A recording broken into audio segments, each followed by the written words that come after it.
How to find and replace new line in Notepad++.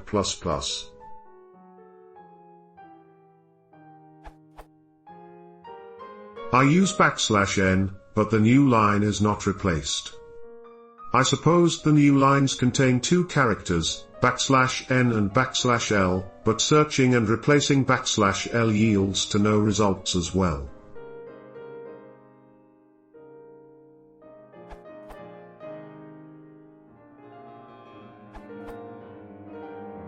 Are you sure you enabled search mode extended? By the way, what kind of new line depends on the system you are working on. On Windows you might try and search for \/ or \n.